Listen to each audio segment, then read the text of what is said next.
soldiers in Afghanistan. The world's most successful military alliance has pinned its reputation on this conflict. NATO's International Security Assistance Force, or ISAF, has more than 130,000 troops from all 28 member nations. The bulk are American, and Jonathan Eyal from London's Royal United Services Institute says NATO will follow the American lead. If the US president decides next year that progress has been enough for the operation to continue, then I suspect most of the alliance countries will remain put on the ground. The leaders are expected to discuss the recent flap over NATO raids on suspected militants. Afghan President Hamid Karzai has spoken out against nighttime raids that he said are undermining Afghan support for the war. A plan to end the combat mission in Afghanistan by 2014 is also likely to be brought up. Russia, too, is on the agenda. Russian President Dmitry Medvedev will be attending. NATO Secretary General says Russia and NATO will cooperate in Afghanistan. My strong sense is that Russia shares our view that the time has come to stop worrying about each other. The time has come to work together, and we will.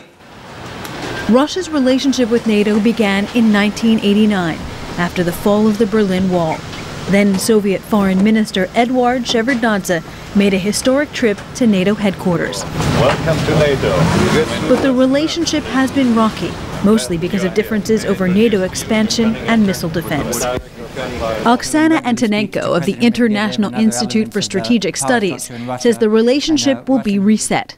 There is a very serious commitment on the part of the Obama administration to move forward to a completely new quality of the relationship with Russia. So I think things are changing. NATO is changing too. Its new strategic concept is aimed to position it for the 21st century and highlight cybersecurity and missile defense as priorities. We will not persuade the Russians to accept missile defense, but we will move ahead in the sense that there will be an agreement in principle that the first deployments could take place. The NATO Secretary General says the Lisbon Summit will be historic, that it will show a modernized and renewed alliance. As it transitions from a military structure to a more defensive stance, all eyes will be on Afghanistan. Failure there, or the perception of weakness, could damage NATO and its aspirations in the future. Jennifer Glass for VOA News, London.